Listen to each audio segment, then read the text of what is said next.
नहीं खेत, अभी मौका मिला हुआ है। और इस मौके में अगर आप इस नाशवान संसार की नाशवान दौलत जो हमको दिखाई तो देती है लेकिन है नहीं, जैसे रेगिस्तान की रेत में एक हिरण भाग रहा है और उसको ऐसा लग रहा है कि दूर से रेत को देखता है कि जल भरा हुआ है, प्यासा है हिरण, लेकिन भागते भागते प्राणों की आहुति दे देता है उस रेगिस्तान की रेत में। उसे पानी दिखाई तो देता है लेकिन मिलता कहीं नहीं। इसी प्रकार से संसार में हमें आनंद दिखाई तो दे रहा है कि ये पद प्राप्त कर लूंगा, शादी कर लूंगा, तब मैं आनंदित हो जाऊंगा।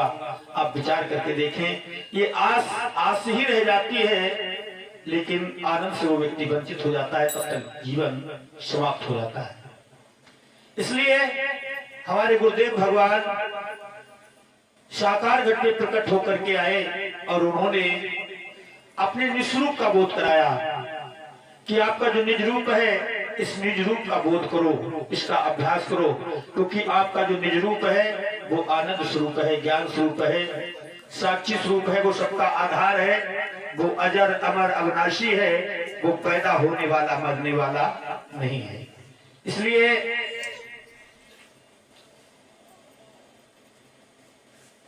इसलिए इस मौके को हाथ से न जाने दें। आज रामचरित्र के माध्यम से एक बात आपको बताई जा रही है कि राजा दशरथ एक पुत्र के लिए तरसते थे, 4 पुत्र हुए और अयोध्या जनक नगरी में उनका विवाह हुआ, चारों राजकुमारों का, बहुएं घर पर आ गई हैं। राजा दशरथ, और दशरथ हमारे आपके अंदर क्या है, ये 10 इंद्रियों का जो रथ है, 10 इंद्रियां हैं, ये 10 इंद्रियां हैं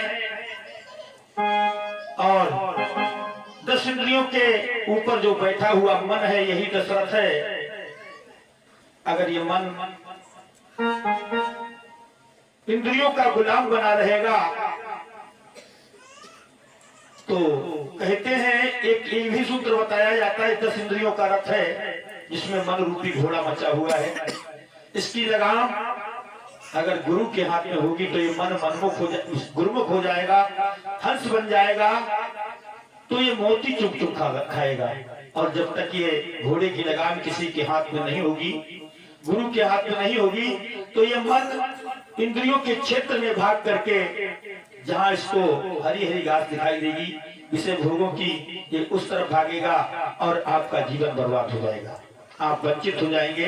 तो आज राजा दशरथ बड़े प्रसन्नचित हो रहे हैं, 4 बहुएं घर में आई हुई हैं, चारों राजकुमार को देख करके बड़े आनंदित होते हैं, बड़ा आनंद की घटा बरसी हुई है। लेकिन जैसे ही राजा दशरथ ने दर्पण में मुख देखा, दर्पण में मुख देखने का मतलब जानते हो आप, दर्पण में जब राजा दशरथ ने मुख देखा तो देखा कि उनके कुछ बाल सफेद हो गए। यहाँ दर्पण में मुख देखने का मतलब यह है कि आप गुरु के सानिध्य में जाएं। दर्पण एक गुरु भी होता है, क्योंकि दर्पण जैसे आपको आपका मुख दिखा देता है, ऐसे ही गुरुदेव आपको आपकी कमी और आप किधर जा रहे हो वो रास्ता गुरु दिखा देता है। आपका लक्ष्य था, आप किधर जाना था और किधर जा रहे हो, आप गुमराह हो गए हो, जरा अपनी तरफ मुड़ करके तो देखो। तो दशरथ ने देखा कि बाल सफेद हो गए हैं और अब चौथापन आ गया है, क्यों ना हाय आसार बुढ़ापे के हुए जाते,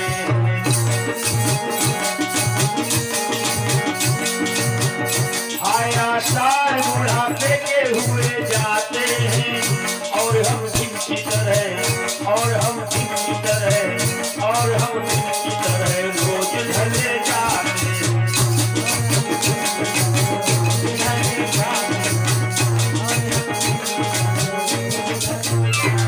हाय आसार बुढ़ापे के हुए जाते हैं और हम दिन की तरह रोज ढले जाते हैं। जैसे सूर्य दिन सुबह सूर्य निकलता है और धीरे धीरे धीरे धीरे धीरे ढलना शुरू हो जाता है। जीवन बिल्कुल हमारे एक दिन की भांति है। जैसे जन्म होता है, समझो सूर्य निकल गया, और धीरे धीरे ऊपर बढ़ता है तो बाल अवस्था आ गई, और जब 12 बजते हैं तो जवानी आ गई, और फिर जैसे सूर्य नीचे को ढलने लगा तो जवानी ढलने लगी, और जब छिपने को आ गया तो बुढ़ापा आ गया, और जैसे सूर्य छिपा तो मृत्यु हो गई। क्या सूत्र हमको मिला है? एक दिन का हमारा आपका जीवन है। एक दिन में जैसे सूर्य उगता है और छिप जाता है, ठीक इसी प्रकार से हमारा एक दिन का जीवन है। एक दिन का यहाँ तो सूत्र दिया गया है, लेकिन नानक देव जी महाराज ने क्या बताया है? बाला मर्दाना जब उनके पास आए तो नानक देव जी महाराज ने पूछा, बाला ये बताओ जीवन कितना है? बोले गुरुदेव, आज का सूर्य उगा है, कल का मेरे जीवन में आएगा या नहीं, बस एक दिन का ही जीवन है। मर्दाना से पूछा, तुम बताओ? बोले गुरुदेव, इस क्षण में आपका दीदार कर रहा हूँ, अगले क्षण आपका दीदार कर पाऊंगा या नहीं कर पाऊंगा इसका कोई पता नहीं, इतना ही जीवन है। तो नानक देव ने कहा, बहुत बड़ा जीवन बता दिया। बोले फिर कितना जीवन है गुरुदेव, आप ही बताइए। बोले सुनो, श्वास अंदर गई, बोले हाँ, बाहर आएगी या नहीं आएगी इसका कोई पता नहीं, बस इतना जीवन है। श्वास बाहर गई, अंदर जाएगी या नहीं जाएगी इसका कोई पता नहीं, बस इतना ही जीवन है। तो भक्तों, जब ऐसे बताया तो हमें आपको समझना है कि जीवन हमारा कितना है, और इतने से जीवन में हम क्या कर रहे हैं। इस माया के जाल में फंसते चले जा रहे हैं। इस माया की नगरी में हमारा व्यापार, माया की नगरी भी झूठी है, और झूठी नगरी में अगर व्यापार करोगे तो वो क्या सच्चा होगा? वो भी झूठा ही होगा। तो उस माया की नगरी में झूठे व्यापार की तरक्की करके बड़े आनंदित हो रहे हैं। ये प्रभु की माया है, इस प्रभु की माया से कोई नहीं बचा है। प्रभु की माया से बचना है तो कहा है कि गुरु की शरण ग्रहण करना पड़ेगा, क्योंकि गुरु की निगरानी में इस माया नगरी के मेले को देखना पड़ेगा, और वरना इस माया की नगरी से आपको कुछ भी मिलने वाला नहीं है। आप थोड़ी सी खुशियां प्राप्त करोगे चंद दिनों की, और वो भी खुशी आपसे बिछुड़ जाएगी और आप खाली हाथ रह जाओगे। इसलिए यहाँ हम आपको मुसाफिर बताया गया है संत महापुरुषों ने कि ये हमारा निज देश नहीं है, हमारा स्वदेश नहीं है। हमारा स्वदेश जहां पर हमारा आपा प्रकट होता है, वहां पर जहां पर हम प्रकट रूप में होते हैं, वहां पर ये संसार नहीं होता है। वहां पर केवल आनंद ही आनंद होता है, वहां पर केवल परम शांति ही शांति होती है। वहां पर जन्म मृत्यु नहीं होती, वहां कोई धर्म पंथ मजहब नहीं होता, वहां अपूर्व शांति होती है। भक्तों, हम उसी देश के वासी हैं, और वही का अधिकार प्राप्त करने के लिए हमें आपको ये मानव जीवन मिला है। तो राजा दशरथ कहते हैं, शाह वालों की अंधेरी में थे हम भी अंधे, बाप में भी न सोचा था कि लुटे जाने, बाप में भी न सोचा था कि लुटे जाने। चांदनी आ गई अब कह रही दिल साफ करो। बाल सफेद हो गए हैं, परमात्मा की तरफ से संकेत आ गया, जैसे सफेद बाल हो गए हैं, इनमें कोई दाग धब्बा नहीं रह गया। इसी प्रकार से अपना हृदय भी साफ करो, इसमें जितना भी संसार बसा हुआ है इसको निकाल के बाहर करो। चांदनी आ गई और कह रही दिल साफ करो, करना पड़ता है ग्रहण, करना पड़ता है ग्रहण, करना पड़ता है ग्रहण, जगत से जाते हैं।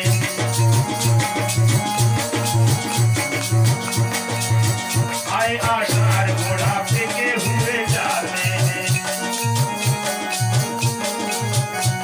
इस प्रकार जब विचार कर रहे हैं तो उदास हो गए कि मैंने पूरा जीवन इस संसार के भोगों में ही बिता दिया, अब क्या होना चाहिए?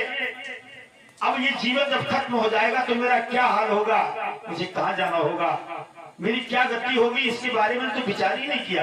जबकि सभी संत महापुरुष कहते हैं कि मानव जीवन ही एक ऐसा जीवन है जिसमें आप अपना परलोक संभाल सकते हो, अपने स्वयं स्वरूप का बोध कर सकते हो। इस जीवन में हमने सबको जाना, सबको माना, ये मेरा है, ये मेरा है, ये मेरा है। लेकिन अंत समय जब आता है तो कुछ भी हाथ में नहीं आता है। गाना भी गाते हैं, बांध मुट्ठी को आया था पसारे हाथ जाता है।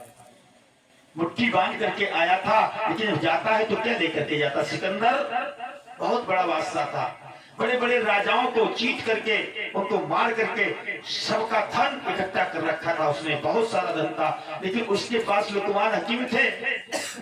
एक बार एक महात्मा मिले तो महात्मा से पूछा, मेरे पास किसी बात की कोई कमी नहीं है, महाराज मुझे ये बताओ मेरी मृत्यु कब आएगी। तो महात्मा जी ने कहा, जिस दिन आसमान सुनहरा होगा और पृथ्वी लोहे की होगी, उस दिन तू मर जाएगा। बोले, हंसने लगा सिकंदर, ऐसा तो कभी होगा ही नहीं। एक दिन एक राजा पर विजय प्राप्त करके आ रहा था। जेठ वैशाख की दोपहरी थी, दूर दूर तक छाया नजर नहीं आ रही थी। गर्मी की वजह से सर में दर्द हुआ। सिपाहियों से कहा, मेरे सर में दर्द हो रहा है। उन्होंने घोड़े की जय वक्तर को उतारा, जमीन पर बिछा दिया और तलवार की ढालों से छाया कर दी। तलवार की ढालें सुनहरे रंग की थी, जय वक्तर लोहे की थी।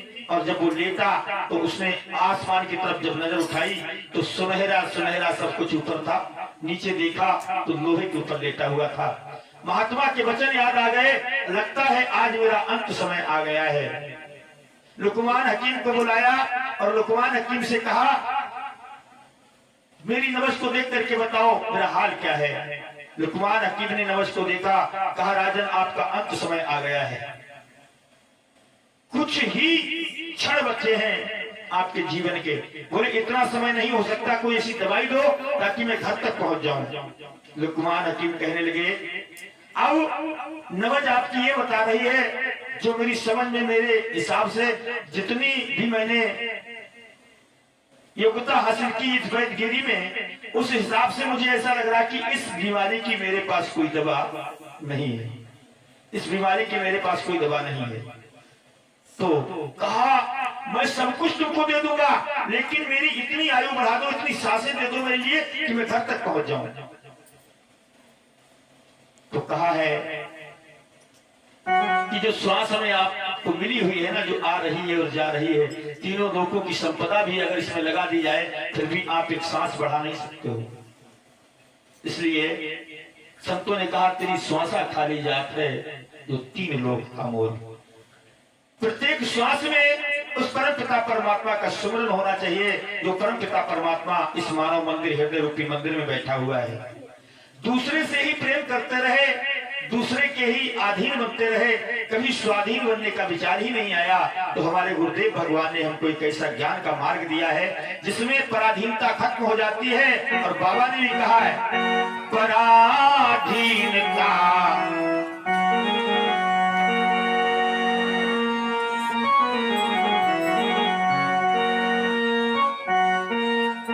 पराधीनता सपन्यों सुख नारी।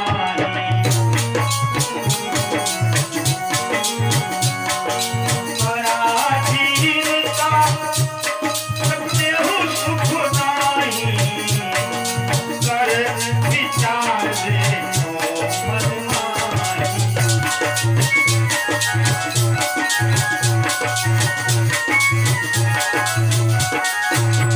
पराधीन सपन्यों सुख नाही, कर विचार देखो मनमाही।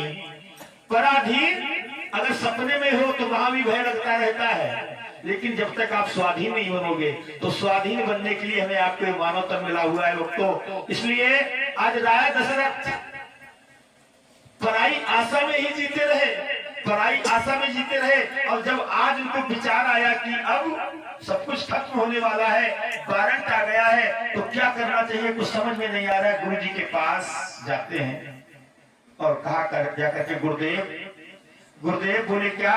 बोले, मैं भी अपने पिछले पुरखाओं के अनुसार अब राजपाट राम को देना चाहता हूँ और इन घर के जिम्मेदारियों से बरी होना चाहता हूँ, और मैं अब अपना परलोक का मार्ग संवारना चाहता हूँ। गुरु जी कहने लगे, तो बहुत उत्तम बात है, ये तो अब होश आया तुम्हारे लिए। बोले, क्या करें गुरुदेव, हम इस संसार के मोहजाल में ऐसे फंस गए, ऐसे बह गए कि हमको अपनी निज की याद ही नहीं रही। आज हमारे पास जब वारंट आया है तो हमें पता लगा है कि अब जाने की बारी है। इसलिए गुरुदेव मुझे क्या करना चाहिए? बोले जितना जल्दी हो सके उतने जल्दी ये गृहस्थी का भार अपने पुत्रों पर डाल दो और तुम अपने स्वयं स्वरूप का बोध करो, परलोक का मार्ग संवारो। पूरी अयोध्या नगरी में एक खबर पहुंचा दी। हमें भी अपनी इस अयोध्या नगरी में खबर पहुंचानी है। मन के पास, बुद्धि के पास, अहंकार के पास, इंद्रियों के पास अब तुम्हारा काम हम नहीं करेंगे भाई। हमने बहुत तुम्हारी सेवा कर ली, बहुत तुम्हारी इच्छा पूर्ति कर ली, लेकिन अब हमारा भी कल्याण करो। अब ये भार हमसे सहा नहीं जाता। पूरी अयोध्या नगरी में इस संकल्प फैला दो कि हम इस मार्ग को अपनाएंगे। हमारा परलोक का मार्ग सफल होना चाहिए। जो लक्ष्य है हमारा, वो लक्ष्य हमारा पूरा होना चाहिए। आज दशरथ गुरु जी के पास गए और गुरु जी बता रहे हैं जितनी जल्दी हो सके उतना जल्दी ये काम करो, क्योंकि कल का कोई भरोसा नहीं। कल परसों नरसों तरसों ये किसी के जीवन में नहीं आते हैं। कल भी आज बन करके आता है, परसों भी आज बन करके आता है। तो जो करना है वो आज कर लो, और जो आज करना है वो अभी कर लो, क्योंकि पता नहीं पल में क्या हो जाए और तुम अपने लक्ष्य से वंचित हो जाओ। आज पूरे अयोध्या नगरी में खबर पहुंच जाती है। अयोध्या नगरी के नगर वासियों को इकट्ठा किया जाता है, सबसे पूछा जाता है भाई राम अगर राजा बन जाए तो किसी कोई दिक्कत नहीं, सारे लोग खुशी में झूम उठे। राम राज्य हो जाए फिर बात ही क्या है? अयोध्या में राम राज्य हो जाए फिर बात ही क्या है? तो हमारी भी अयोध्या नगरी है। इस अयोध्या नगरी में अगर राम का बोलबाला हो जाए, जो सबके अंदर रमने वाला राम है, जो सबके अंदर रमने वाला राम है, उसको राम यहाँ प्रकट बन करके राजा बन जाए और मन बुद्धि इंद्रियां सब उनकी गुलाम बन जाए, तो कैसा रहेगा? हमारा मानव जीवन सफल हो जाएगा, धन्य हो जाएगा। लेकिन राम राजा ऐसे नहीं बन पाएंगे। आगे कहानी आ रही, विचार करके देखेंगे कितनी मुसीबत है। राम राजा तो जब ही बन पाएंगे तो अहंकार रूपी रावण मारा जाएगा। आज प्रभु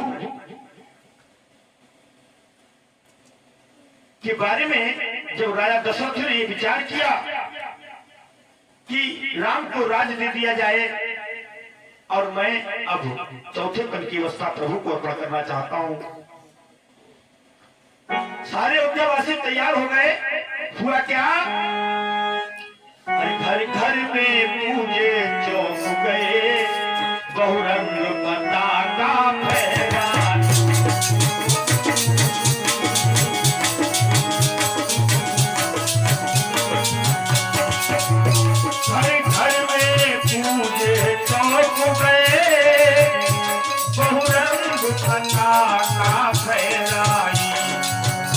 द्वारे द्वारे पर कलश सजे, बारी भी लहरा।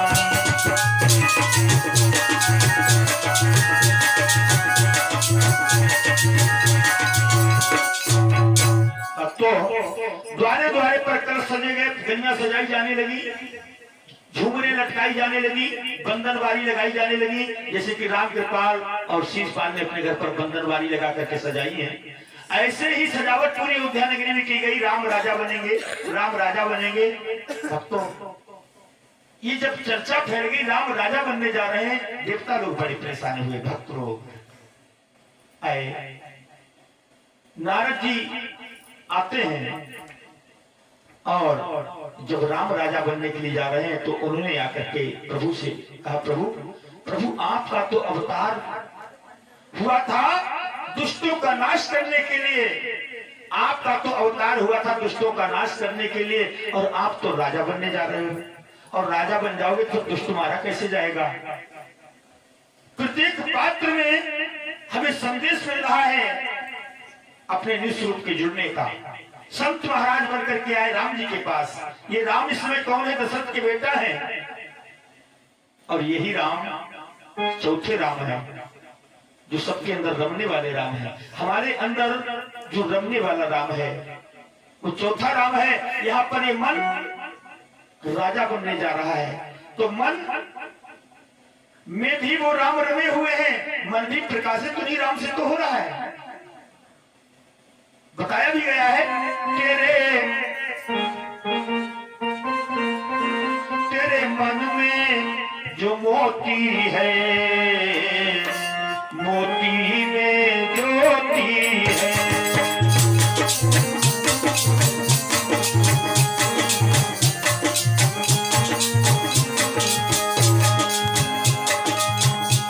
तेरे मन में जो मोती है, मोती में ज्योति है, पर किसी को खबर नहीं, दुनिया तो सोती है।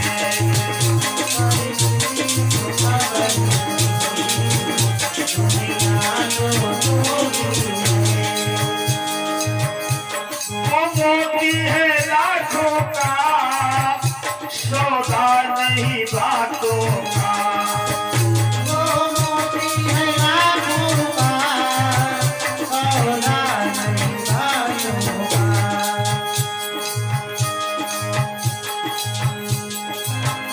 बिनु सेवा नहीं मिलता, घट में वो आला है। बिनु सेवा नहीं मिलता। अरे बात बताएं, उसका है जो लाला, घट का खोले ताला।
जो हमारे अंदर मन में मोती है, मन तो काम कर रहा है, लेकिन मन में जो मोती है उसमें जो ज्योति है ज्ञान की,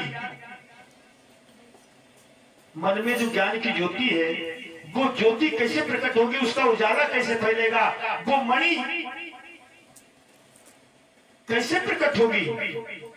वो प्रकट जब होगी जब कोई तत्ववेता साधु आएगा और हमारे इस 10वें द्वार में ताला लगा हुआ है, घट में अज्ञान रूपी अंधकार भरा हुआ है, ताले को खोलेगा और अंधकार को दूर करके ज्ञान की ज्योति जला करके जब देखा जाएगा तो उस मन में जो मणि है, उसमें ज्योति है, वो हमको दिखाई देगी और उस ज्योति में हमें अपना स्वरूप जो चौथा राम है उसका पता लगेगा। तब कहीं जाकर के उसका राज होगा। लेकिन अंधकार हमारे अंदर काहे का भरा हुआ है, हमारे इस अयोध्या नगरी में अंधकार तमाम नकारात्मक सोचों का भरा हुआ है, तमाम दुष्टों का भरा हुआ है, काम क्रोध लोभ मोह और अहंकार,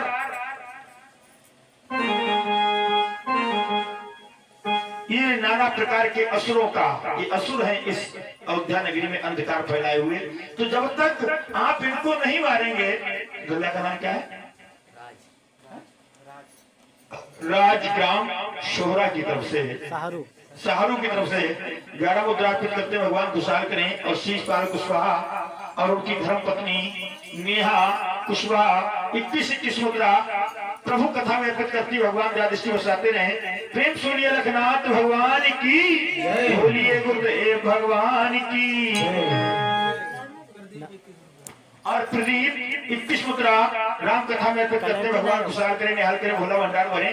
प्रेम सूर्य लखनाथ भगवान की जय हो। तो जब तक इन असुरों का जो अंधकार हमारे अंदर भरा हुआ है, जब तक ये नहीं मारे जाएंगे, जब तक ये नहीं मारे जाएंगे तब तक राम राज्य नहीं होगा। तो नारद जी आए, नारद जी संत हैं, ऐसे ही हमारे जीवन में संत आते हैं, ऐसे ही हमारे जीवन में संत आते हैं। और संत नहीं आए और तुमने मान लिया हमारा राज तिलक हो गया है, तो वो राज तिलक आपका नष्ट हो जाएगा। और ये झूठे राज तिलक माने जाएंगे। सच्चा राज तिलक, सच्चे राजा तो आप जब ही बनेंगे जब असुरों का वध हो जाएगा। ये रामचरित हमको सिखाती है रामायण कि असली राज तिलक तो जब ही होगा जब असुरों का मरण होगा। तो हमारे जीवन में संत महापुरुष आते हैं और संत महापुरुष जब आकर के हमको बताते हैं कि आप इस संसार के राजा बनना चाहते हो, अगर जब तक तुम इन असुरों को नहीं मारोगे तब तक आप राजा नहीं बनोगे, भिखारी बने रहोगे। आपकी तमन्ना रहेगी राजा बन जाएंगे, राजा बन जाएंगे। तेरा बेटी पूर्णिमा देवी ग्राम शाहरू से 10 मुद्रा अर्पित करती, भगवान खुशहाल करे, निहाल करे, भोला भंडार भरे। प्रेम सूर्य रखनाथ भगवान की गौर से सुनना। राम कथा सुंदर करतारी, संशय विहंग उड़ावन हारी। राम कथा जो व्यक्ति राम कथा रूपी गंगा में भी हमारी बहन उपासना जी सुना रही थी, राम कथा गंगा अजब बही जाए, जहाँ कोई ना है, जहाँ कोई ना है। हर कोई व्यक्ति इसमें स्नान नहीं कर सकता है। कौन कर सकता है?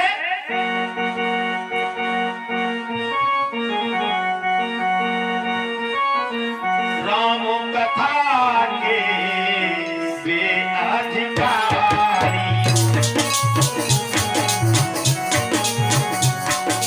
राम कथा के बेअधिकारी।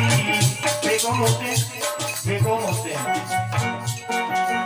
स्त्री अपने पति को भी बेटे के बुलाती है, लेकिन यहाँ संसार में फिर लोग कौन होते पता? जो गुरुमुख होते हैं। उनको अरे उनकी बात करें सत्संगी, अरे उनकी बातें छोड़ो। राम कथा के अधिकारी, राम कथा के अधिकारी, जिनको सत अधिकारी।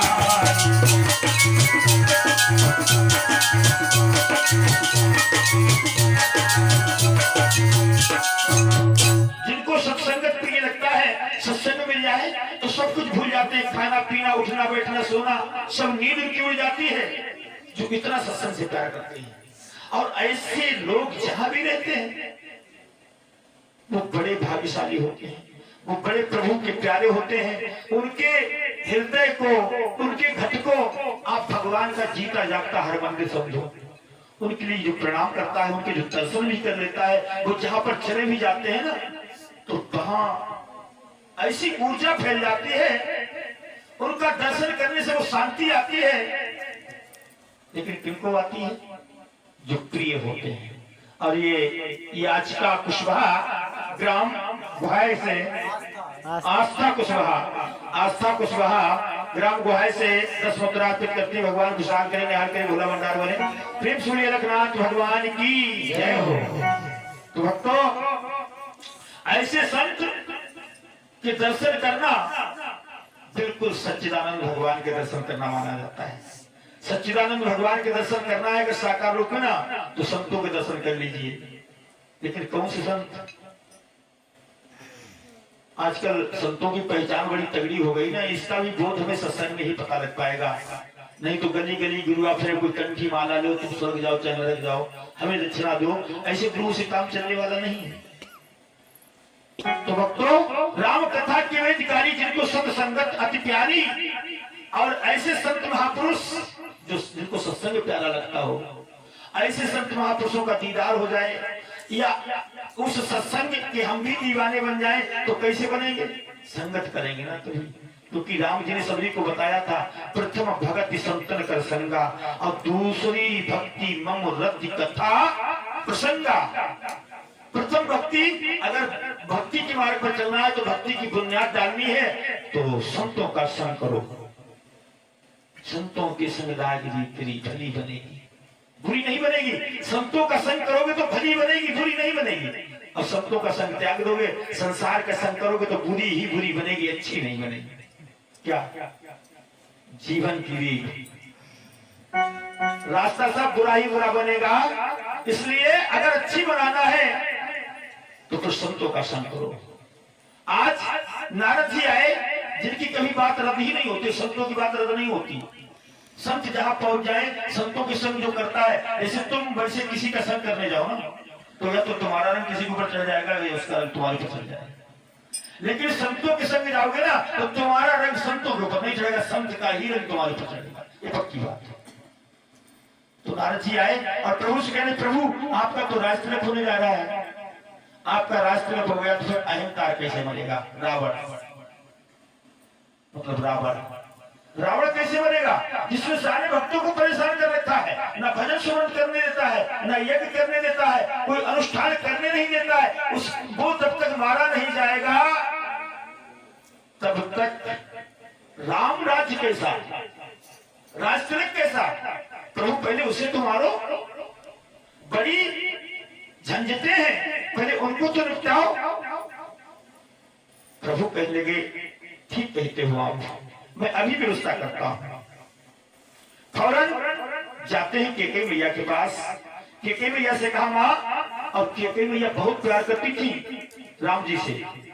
केके मैया बहुत प्रेम करती थी राम जी से। केके मैया ने कहा, राम बेटा आओ आओ। राम पहुंचे, प्रणाम किया। माता तुम बहुत प्यार करती, बहुत बेटा बहुत, तुम मेरे जिगर के टुकड़े हो, तुम मेरे अनमोल हीरे हो। मैया आज मैं कुछ मांगने आया हूं, बताओ क्या चाहिए मेरे लाल? दोगी? अरे जान मांगेगा वो भी निकाल के दे दूंगी, बस जान ही मांगने आया हूं, प्राण ही मांगने आया हूं। तुम्हारे प्राण कौन है? बोले मेरे प्राण तुम हो। तो मैं आज प्राण ही मांगने आया हूं। मांगो बेटा, क्या मांगना चाहते हो? मैया राज तिलक होने जा रहा है। बोले हाँ, और राज तिलक होगा कैसे? बोले क्या मतलब? बोले 10 इंद्रियां और 4 अंतःकरण पर राज्य अहंकार का है, इसलिए 14 वर्ष का वनवास मुझको दे दो। 14 वर्ष के लिए मुझे वनवास दे दो, तो मैं अहंकार रूपी रावण को मार करके आ जाऊंगा। उसके बाद राज तिलक होगा, और राज तिलक अगर ऐसे करोगे तो राज मुकुट भी यहाँ नहीं है, तो फिर राज मुकुट की मांग की जाएगी। और पिताजी जब शिकार खेलने के लिए गए थे जंगल में, तो बाली से सामना हुआ था, तो बाली से जब युद्ध हो गया तो हमारे पिताजी हार गए थे युद्ध। बाली हमारे पिताजी का वध करने वाला था, तो एक ही बात उसने कही, या तो मरना स्वीकार कर लो या अपना मुकुट हमको दे दो। मुकुट देना भी मरना है, सर का ताज मुकुट दे दिया। और यहाँ राज तिलक होगा तो वो मुकुट मांगा जाएगा, राज मुकुट। जब राज मुकुट पहना करके राज तिलक किया जाएगा तो राज मुकुट वहां है, सब बात बेकार हो जाएगी। इसलिए मैया मुझे राज मुकुट लेना भी है और अहंकार रूपी रावण को भी मारना है, तब कहीं राज तिलक करना ठीक है। और नहीं तो सारी प्रजा, सारे भक्त लोग दुखी होंगे अहंकार से। तो मेरा राज्य किस प्रकार का? जिस राज्य में तमाम आपदाएं हो, जिस राज्य में तमाम दुख हो, संकट हो, ऐसे राज्य को प्राप्त करने से क्या फायदा? लेकिन यहाँ सभी राम ऐसे ही राज्य को प्राप्त करना चाहते हैं। कौन से राज्य को? जिस राज्य को प्राप्त करके तमाम दुख के जंजाल में गिर जाओ, तमाम दुश्मन आक्रमण करते रहे हमेशा, और तुम अपने आप को राजा मानते हो। तो काहे के राजा? तो काहे के राजा? सोचते हैं नौकरी मिल जाए तो हम आनंदित हो जाएंगे। बिल्कुल नहीं होगे, गारंटी इस बात की। आप नौकरी प्राप्त करके देख लो, आपके ऊपर जो आपका ऑफिसर बैठा हुआ है उसकी गुलामी करोगे, उसकी फटकार सुनोगे। कितनी टेंशन होती है जो नौकरी करते हैं, उससे बोझ हो जाकर के। यहाँ जो पद आप प्राप्त करना चाहते हो, जिनकी शादी नहीं हुई है वो सोचते हैं शादी हो जाए तो मजे ही मजे हैं। जिनकी शादी हो गई उसे पूछो, पता लग जाएगा कितने मजे हैं उनके। तो ऐसा राज तिलक करने से क्या फायदा? अरे राजा बनना है तो ऐसे बनो, राज तिलक करना है तो ऐसे करो, पहले सबका विनाश कर दो जो दुश्मन तुम्हारे ऊपर आक्रमण करने वाले हैं। आइए आज मैं गीत आपको सुना रहा हूं। कैसी मजबूरी केके मैया के सामने आ गई, जिस राम से इतना प्यार करती थी मां, आज मजबूर हो गई उस पुत्र को वनवास भेजने के लिए।